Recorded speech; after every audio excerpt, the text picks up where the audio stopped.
think you have to hold it right up to your mouth to make sure that you're heard. That's the one parameter.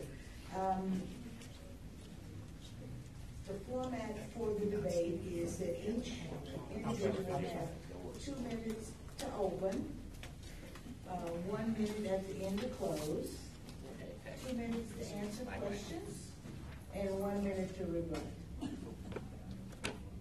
That good? Okay. We're going to ask if you have a question to write the question down, pass it down to I've got mine written. Linda or Art in the back, and then we will give it up, and we'll try to make this as quick as we can, as fast as we can, so that we can get as many questions in as possible. Any questions? So we didn't have a flip of a coin, so it's going to be my choice. We'll start with Mr. Drew Chevrolet, from the Austin Chamber, Greater Austin Chamber of Commerce. And then Roger Falk will follow up with the 2-minute opening. So if you would like to give us your opening 2-minute statement, and then we'll go into questions. Hi, Drew Chevrolet at the Austin Chamber, and apologize for being late. Over at the Capitol, one of the most enjoyable things that we get to work on as a chamber is issues all across the spectrum, and one of those has to do with the state's capture of roughly $400 million from Austin taxpayers. That's how much it's up to this year, went up $120 million, and that's about 30 tax pennies, or to put it in perspective of why we're here, we could pay for everything in the proposed bond with about 18 months of cash that we send to the state in these payments to the state for raised under education purposes. So I just wanted to put a little context to the broader issues that we're also working on. Related to mobility, and I'm sure that we're going to talk about details, so I'll just do very broad brush. This is the largest investment that is being put before the City of Austin voters, that if it's approved, it will be the largest investment we've made in our road infrastructure over the last 20 years. That's not to overwhelm you, because we have put very little into our road transportation over the last 20 years. It also represents on the spotlight. So it also means that it is going to have an impact on every part of the city, to include regional corridor investments, local corridor investments, and also hiking trails and bike trails and some other forms. So I'm sure we'll talk in detail about these different components of the proposal, but the chamber, the Black Chamber, the Hispanic Chamber, the Asian Chamber, the Gay Chamber, RICA, Apartment Association, and the Austin Board of Realtors have all endorsed this as an important move to the business community. We also know that it will not solve all of the problems that we have in transportation. So we know that we're going to need to continue to make sizable investments to be able to help make this one of the, to make sure that transportation is not the #1 item on the minds of voters in the coming. Thank you so much. Okay, thank you. Mr. Falk, you have 4 minutes because he went over a little while. Sorry about that. That's okay, but we're going to correct it now. 4 minutes. Sure. Well, the first thing is this is a bond that's being sold to the public in Austin as a panacea for the frustrating traffic congestion that we have. This is a totally false claim that they're making. Anybody that really looks at this thing closely is going to learn that it's a pretty little makeover for some of the corridors in this town that are small business centers. It's going to turn those into high density, high rise, transit dependent developed corridors like there is in some other cities.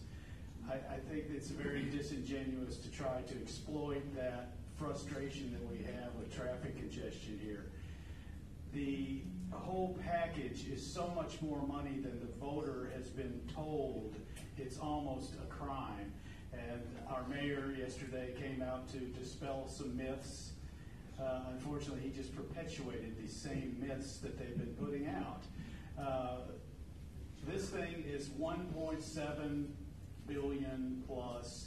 They're going to put about half of that into this bond, and they're going to be coming back to finish the job and raise the taxes again later. Adler says, oh, well, we'll do PIDs, and we'll do TIFs, and we'll do magic money from the feds and magic money from the state. Before the voter votes, he should have something in hand to show you, hey, look, we do have a commitment from the state. We do have a commitment from the feds. He is doing damage control because his funding mechanism is falling apart and the public's beginning to learn the true cost of this thing. It's ridiculous. PIDs. That's another tax. And you know what? People have to approve that at the ballot too. They have to vote to put the PID on them. TIFs. That requires on an increase in the taxable amount in a given area. That doesn't exist either. And there's a side resolution that says we're going to take TIF money and use it to fund affordable housing. So now the mayor's changed direction. Oh, we're going to do affordable. Oh, wait, no, now we're going to pay for that $1 billion that I missed in this thing. Next step in this, they're telling everybody, oh, it's less than $5 a month. Less than $5 a month. It's always a special, low-price deal. Cup of coffee, candy bar, taco, whatever. And you know, we've analyzed this several ways, but the core things is there's about 4 numbers floating around out there. That number, our corrected number with the Taxpayers Union, where we actually use a true valuation on the average home in Austin, not one that's $100,000 less than what the Board of Realtors said, last month's report says, and calculates against the full amount of the bond, not $480 million, but $720 million. And they're kind of putting some subterfuge in here to make that number seem much lower. The next thing that we have is we did a ground up look at the tax base that's now certified, how much that's going to extrapolate into the average home. We come up with another number. I've seen one more. In fact, Brad sent me a thing on it from one of the candidates for the council. I kind of dismissed it initially, but I looked and the guy's an MBA from Stanford. He's got a PhD in taxation. He's saying it's 4 times what the mayor is saying. So clearly we have a problem with these numbers. Taxes are going to go up more than he claims. The cost is more than they claim. Traffic is not going to get fixed. The only thing in these corridor projects that's going to do anything for traffic is in the intersections. We can do that for a small fraction, about $15 to $20 million. We'll do the corridor intersection improvements. That's where the gains are. They also, he says, oh, well, we've got all these experts. Your time is up. I gave everybody the same 4 minutes. Now we're going to go back to our original plan. And I want to ask you all not to use acronyms because everybody doesn't know what the acronyms mean. So if you could tell us what a TIF is and what is a PID. A PID, then you use Public Investment District.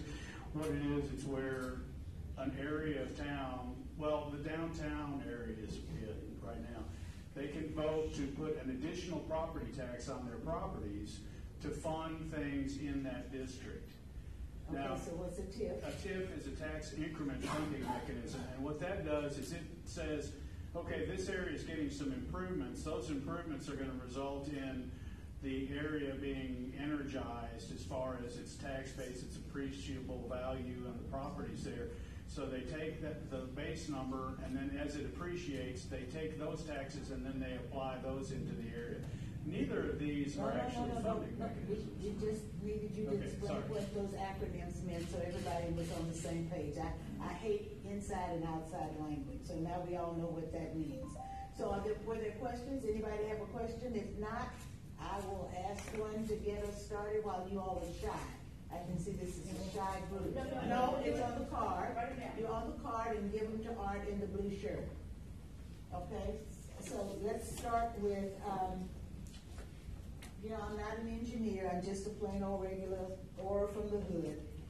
Help me understand how making lanes smaller and closing lanes at rush hour and reducing the width of lanes will help traffic and reduce congestion. And we'll start with Mr. Falk. How much time? They have 2 minutes to answer each question, and then you have a minute to rebut. Well, the theory that the proponents go on is that when you eliminate the left turn lane, that's going to stop the bad drivers who are cautious getting into the left lane. They like to call it the chicken lane. I call it continuous left turn lane. And it's better to run them up to an intersection or somewhere where they're going to have to execute a U-turn, which is just as dangerous of a maneuver, if not more so, than a left turn lane. They're not going to fix or improve traffic.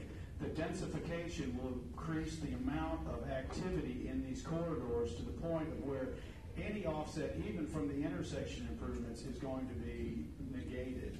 So, no, getting rid of lanes, squeezing them, making them smaller. And the reason they lane dive and they squeeze the lanes is to make room for a bicycle lane, which is going to be like in the case of Koenig Lane to Anderson Lane. They've got $31,000 in that corridor plan for a bike lane there. Well, that's paint, $31,000. It isn't putting curbing in. It's not doing the things that they're promising. And they're having to make adjustments like that because they grossly misled the public, and they're going to have to do this thing very piecemeal. But when you commingle on a corridor, it's a busy business corridor, bicycles and motor vehicles, trucks and cars in the same roadway, you really reduce traffic significantly, and you really decrease the safety issues. That's another thing that they're promising is safety. Well, if you want safety, you're not going to put bicycles on the same lane with an automobile. That's not safe.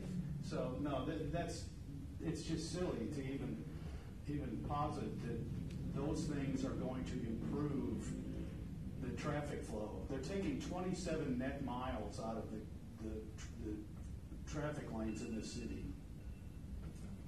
Mr. Chadley, you got to run 1 minute to rebut. I do. Thank you.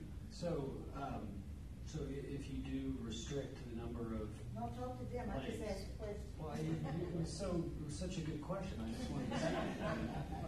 Yeah, clearly, if you keep single-member occupant vehicles and you reduce the number of lanes, that will increase congestion. So, from a theoretical, yes, that is correct. What is in front of your city council once the voters approve this bond is that the council will prioritize as its highest priority congestion relief.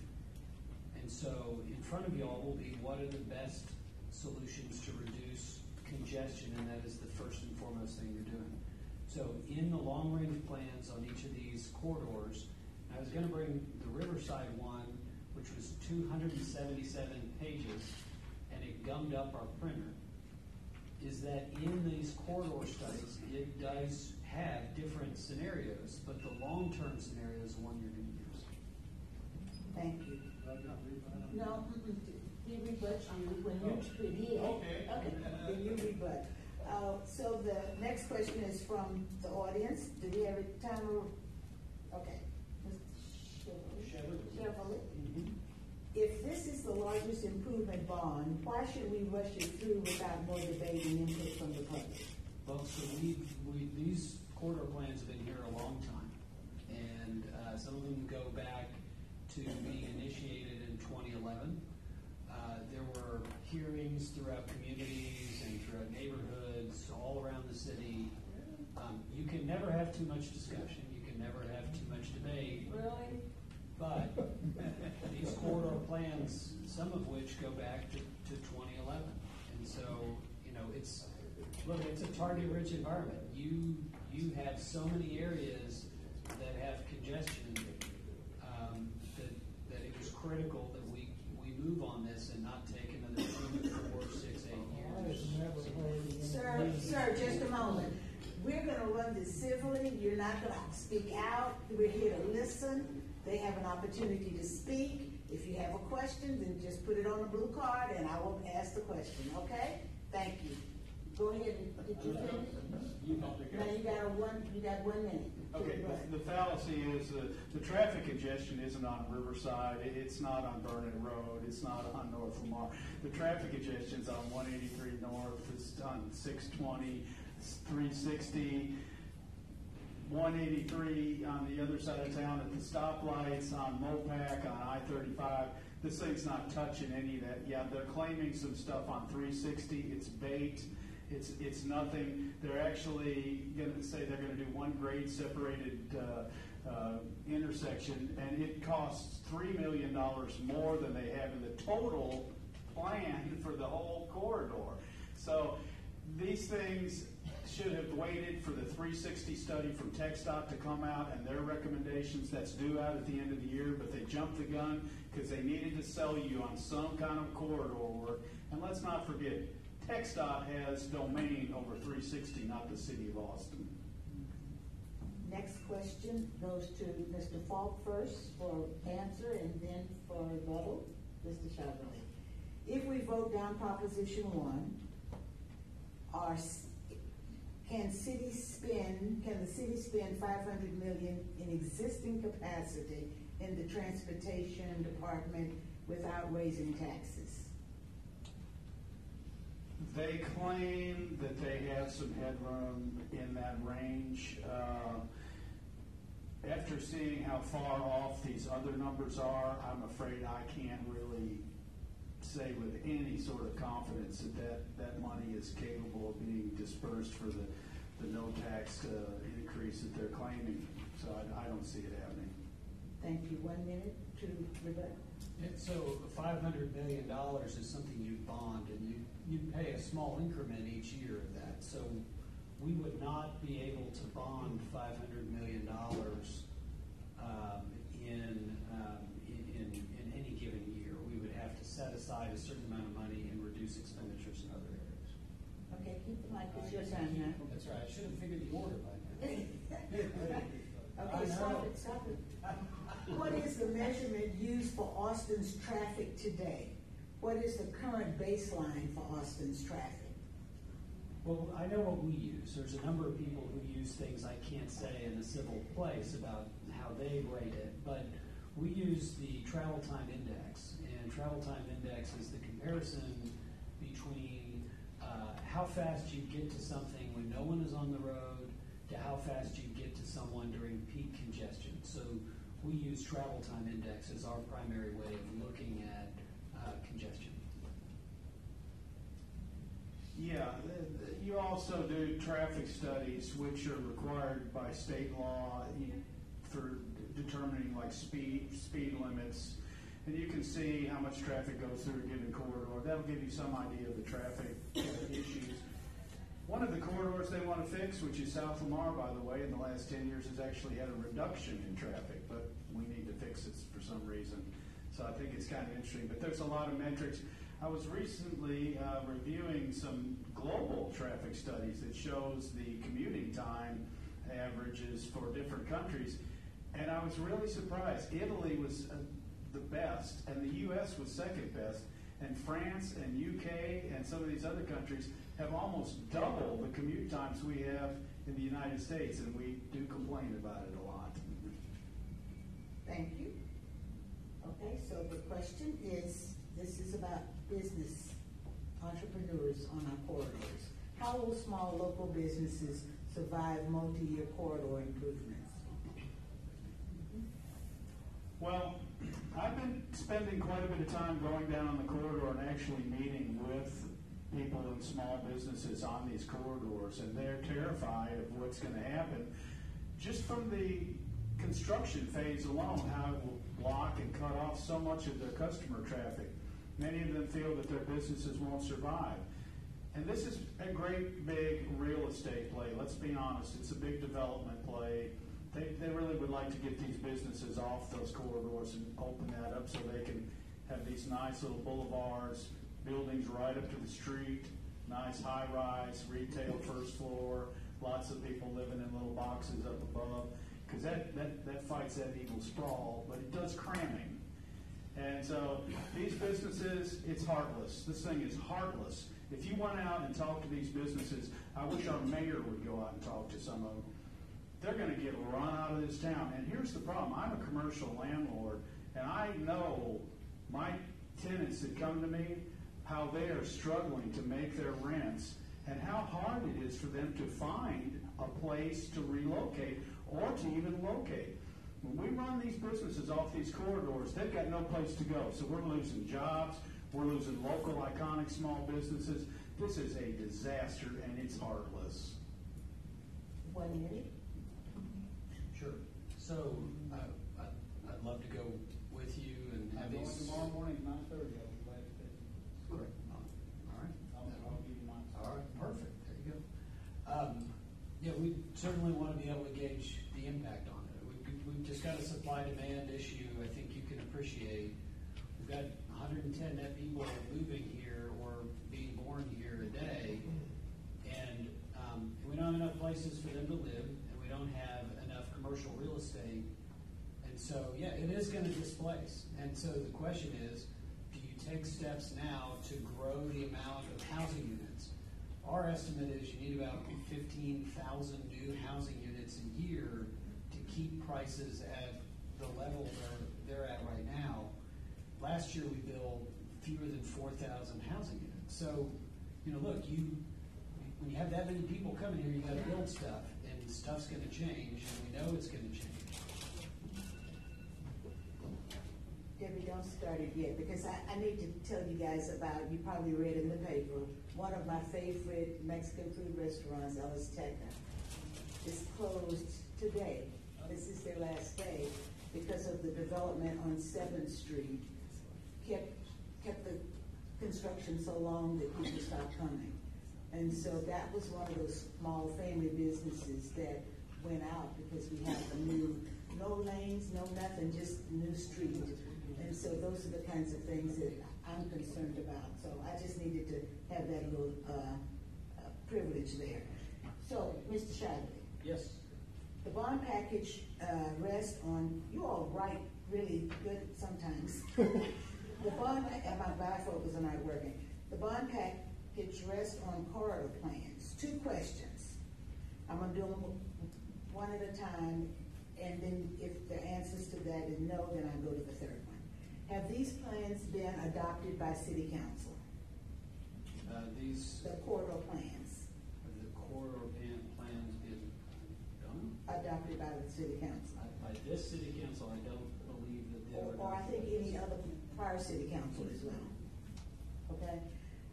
Have these plans been approved by the neighborhoods that surround these corridors? Okay. How can we vote on a bond package based on corridor plans that have not yet been approved by the council, we don't know that, or the community? What was approved by the council was the prioritization and the amount of money in different buckets for mobility in Central Texas. Not all of it is corridor, roughly $500 million is corridor.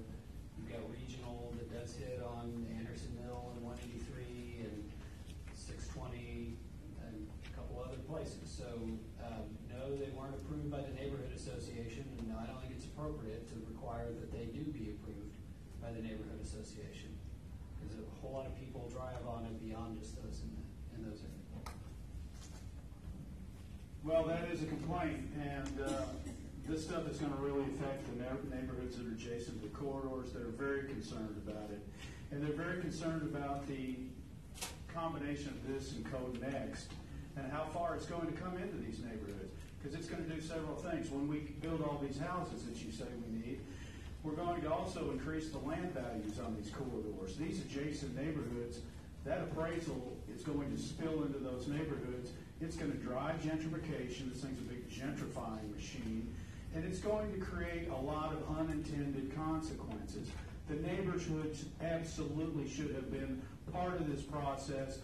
they, you know, and I don't want to blame you because I know you said, but they say, oh, well, this was a public process on this thing. Well, the public process stuff is in the corridor plans. I've read them all. And this was done by very few people. The largest survey in this whole bailiwick is 7,000 people. That's in the city of 800 and something thousand folks. You keep it. Now, I'm going to read this one slow, but they did type it out for me, so that's a good thing. Thank you. People heard the mayor say yesterday to ignore emails and blogs that state the tax impact is higher than $56 for a $250,000 home. The mayor wanted to set the record straight, clear up the confusion, and ensure us that a $5 per month was accurate. Are you saying that the repayment cost to a $250,000 home is $56 per year? No, it's not. First of all, the average home that they use is $250,000. The August Board of Realtors number is $356,276. If you take the 8% homestead exemption that the city offers, factor that against a reasonable segment of the housing in this city, we come up with about a $340,000 number. If you apply that true number, then you get a 34% higher number than what they're using, $708 a month. Now, they're only calculating against $480 million, not the full $720. They're doing a little shim-sham flim-flam on that and saying, oh, well, you know, we're paying off some bonds and, you know, the impact won't be there. But, you know, they're ignoring the benefit of paying off debt. And then you can't ignore that. If you go to a car dealer and they do that, it'd be Texas Deceptive Trade Practices time. When you put the full amount in and the true amount of the average home, now you go to $9.42 a month, not the $5. Then we took the certified tax base, broke it down, used bond calculators, backed this thing completely out. We come to about a 4.9 cent per hundred valuation. That moves us in on the bond cost up to $14.13 a month. So we believe that we have sound numbers. Community Impact's looking into it right now. Statesman's looking into it right now. We've sent them all of our data. We're going to see how these things work out, but we know that's a nonsensical number that she's putting out, and then having the audacity to claim that opposition to that's a myth. So I don't mean to nitpick. So there is a difference between average, which you're talking about, and median, which is what the mayor's talking about. So, you know, you're averaging in. Okay. On both. Okay. I'm not using median. You just mentioned average. Yes. So the average is much higher because you're averaging in, you know, Michael Dell's house with that. The median price for 2015 tax rolls is in that 250,000 range, and you know, there you go. That's all I got to say. Okay, then you keep it. Okay, I'll keep it. Yeah, come on. Oh, you get the rebut. No, You get the he's rebut. done. No, You yeah. rebut. No. Well, Okay, no, Linda. Roger answered the question. He had a minute to rebut. So now he answers the question, and Roger, don't confuse us. Give it back to him. No. We have confusion here. Okay, if you've read the materials provided by city staff and reported by Ben Ware and the Statesman, that $56 number is only for the first $400 million, and that the final $240 million will have zero impact because we will have paid off other bonds, so the repayment cost of the $240 million will be zero. Is that yes or no? So I've been involved with a lot of bonds over the years. So let's take a school bond as an example. What you do is you tranche out several different types of school bonds. One of them is for technology. For equipment that's going to depreciate in a couple of years, you don't take out a 20-year bond. So there is a series of bonds that are getting put out over a certain period of time. The city is not going to do $700+ million in work on day one. They're going to move it over a certain period at a time. And that is very common in all levels of government, that you don't do all the work on day one and you don't take out all of the debt on day one. Couldn't agree more. Absolutely. They do phase the bonds as they need the money to do the work. However, this ignoring the benefit to the taxpayer of paying off the bond debt that we have is disingenuous. It's kind of like you paying your house off and get $1,000 a month house payment and going to a car dealer and getting a new car with a $500 a month payment, and the dealer saying it's free because you paid off your house and now you're not paying that $500 on your house, you're paying it on the car. It's just a switcheroo type of scenario. And you know, if we're going to issue a bond for $500,000 or $1 billion or however much it should be, we should use that number and we should tell the community, this is the number that we're borrowing and this is the cost of borrowing that to the community. Certainly, bonds will drop off over time. We will retire debt as time goes by. But that impact does not go away, and they're pretending that it does. Question: how will adding more bike lanes and sidewalks decrease traffic congestion when the majority of traffic congestion is on the major freeways? Bingo. It won't. It will make congestion worse. It will reduce driveways into all these businesses. That's part of the plan. Eliminate driveways or consolidate them.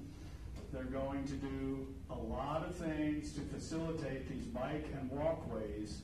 That's going to be very expensive. The way these plans are done, it's nice. It's nice. I'll give them that much. But it's crazy money at a time when we need those funds to do serious lifts to solve traffic congestion, where the traffic congestion exists, not on Riverside Drive and Airport Boulevard. They're building so they will come. That's the bottom line. Well, and they're coming. So we can plan for it. Well, they have. All right. So, right. So I'll say on sidewalks. So I walk my son to school for the entirety of elementary school. And there's a lot of places in the city that don't have sidewalks when they're walking their kids to school. And so one of the investments that's being made here, I think it was even called Safe Routes to School, is to help parents walk their kids to school and have it more safe. Is that going to reduce congestion for that investment? No, it won't. It is an investment in allowing you to walk the kids to school. So could you respond to the bicycle lanes? Sure. I do have friends. I live in Northwest Hills. I have friends that do bike to work. It is easier to bike to work when you're not competing with traffic. One of the things that these are doing on a number of corridors is moving bike lanes off of the roads. Not on every single road, not on every single project. Thank you. With that many, well, I guess that's kind of what I just asked. Will that many more residents, how many more residents will decide to bike or walk instead of to drive that will make the difference in traffic congestion? That's asked a different way. How many people will it take to get on a bike and or walk instead of driving, and that will make the difference in traffic congestion? Okay. So, I've lived in Austin for 20 years, and I've never seen more people walking just in their own neighborhoods or over to Lamar or Burnet Road. Those numbers are in these corridor studies that are conducted by some of the most, professional engineering firms in the country. The meaningful impact, though, is going to be the investment in the corridors, the 497 or 490-ish million, and on the regional corridors. That's where the impact on traffic is going to be. Investment in safe sidewalks, I don't think is going to make a meaningful impact. And then on the bike lanes, as you're looking at the long play, this is one of the multimodal investments that the city has, and it's one of many, many ways. Thank you. I'd like to say that I am for bicycle infrastructure. I ride a bicycle. I rode 20 miles this morning on a bicycle. I'm a routine cyclist. I own a lot of bicycles. I'm big into the bicycle thing. And I like good bicycle infrastructure. But what they're proposing here is silly. I mean, we could have really good bicycle infrastructure. When I travel, I take a bicycle with me everywhere I travel. I put one in my trunk, and I ride the Madison County trails very often in southern Illinois. I go to Louisville, Kentucky. I ride their trail system there. And I've ridden a lot of cities around the U.S. And I see what they do and what we're doing. This system, we're putting such a gross over amount of infrastructure in on these corridors to facilitate the development, it really isn't practical for bicycle use. We looked at this thing and said, why are we not putting like one 10-foot dual-purpose bicycle pedestrian lane on one side of the street, which we can do for a fraction of this kind of money? Thank you. I've got 2 more questions, and then we're going to adjourn, which is what time we promised. So this next to the last is, why is this bond issue not split into separate propositions for bikes, trails, and traffic, as other bonds traditionally been done in Austin? Well, that goes to me. I want to stay on the last thing just for a second. You did mention that the corridor studies have these numbers. We went through there and we looked at this. They do an AM and a PM peak, and then they break it down to different sections of the corridor. There's not really any bicycle or pedestrian traffic on any of these corridors. That's the shocking thing that I saw. It's like, oh my gosh, we're going to spend all this money on this infrastructure, and in a couple places, there's like no bicycle traffic and very little. They're unsafe. Well, Just a minute, please. I get that. Just a minute. In some places, and I ride bicycles on those corridors, I know firsthand, believe me, I know firsthand. I have ridden every one of those corridors on a bicycle personally. But the problem is we're building infrastructure that doesn't have demand when we have other demands, like fire stations that aren't getting funded. We have rape kits sitting on the shelf that aren't getting taken care of. We have a lot of things in this city that is not getting done and not getting funded, and we're putting hundreds of millions of dollars into infrastructure with questionable need.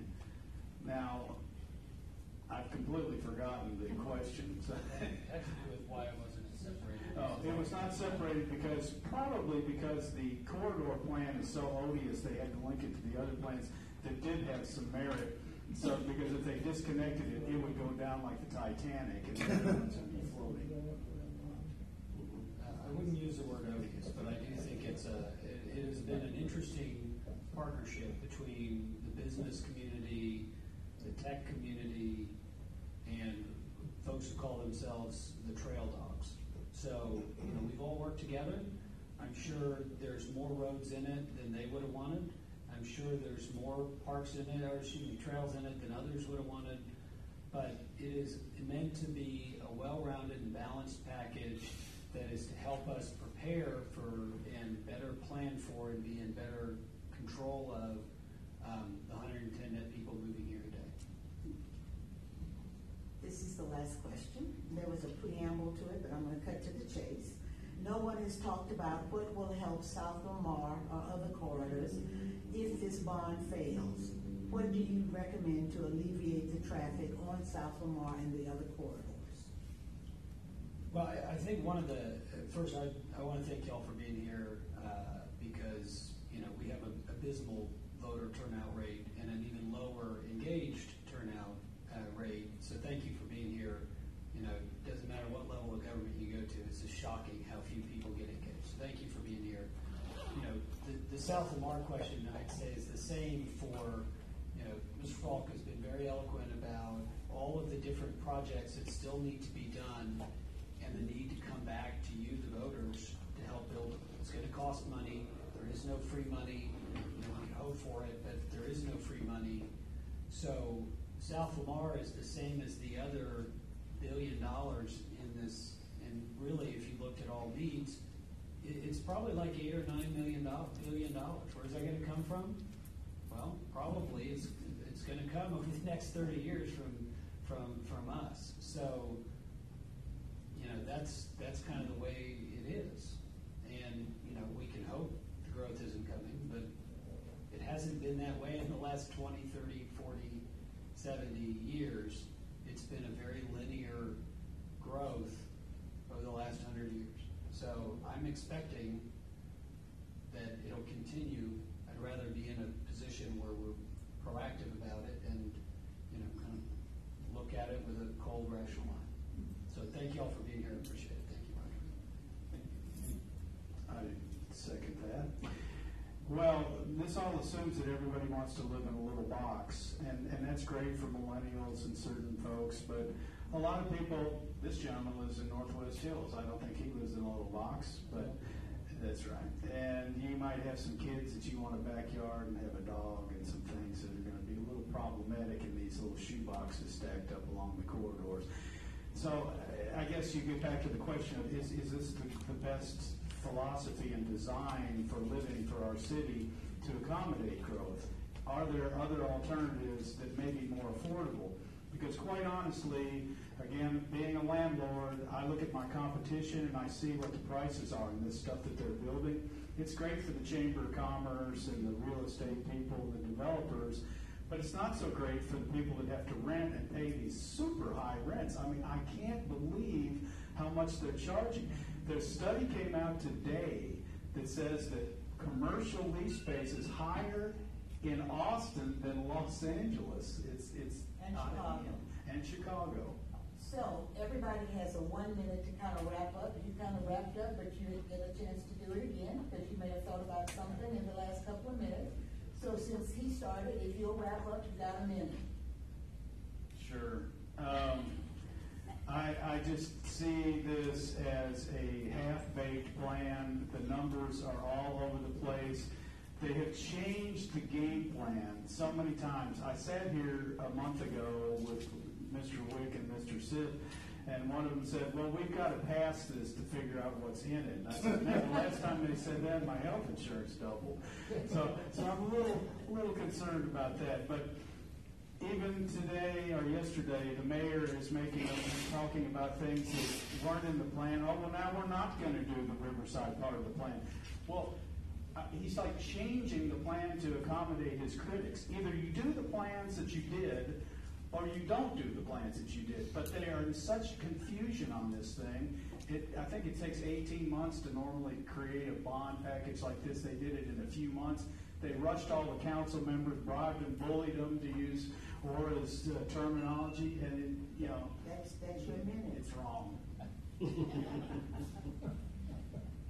Well, I appreciate you all being here, and I would only say that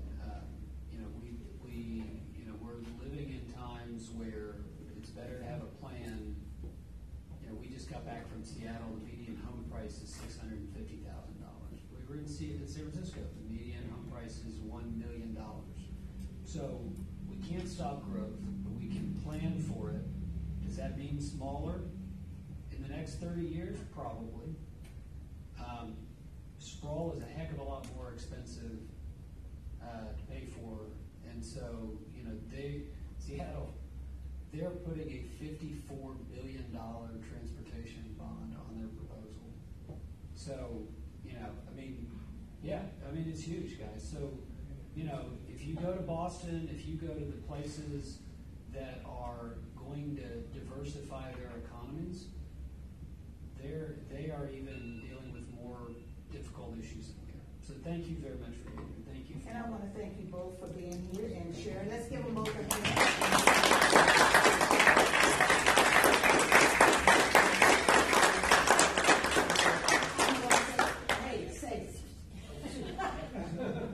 I'm going to say something real quick. The elephant in the room that nobody talks about are the students that come to the University of Texas and compete with, we talk about housing stock, and compete with the folks who are here for housing stock that is affordable. And the university has no skin in this game. We still have the competition. They haven't increased or densified their what is that called, graduate student housing. I think the last housing unit the university did was in 2009. Yes, the campus keeps growing, and we keep having to fight with the UT, with the students, about who's going to live where. And so we forget that they're in the middle of a city. That's like a small city. It's 60,000, 50-some thousand students that come in and out every day, and they need houses, and so that's where some of the crunch comes in. But we never talk about that elephant in the room. And the last thing is, I live here, I give here, and I'm not riding to work anywhere in this heat or a bicycle.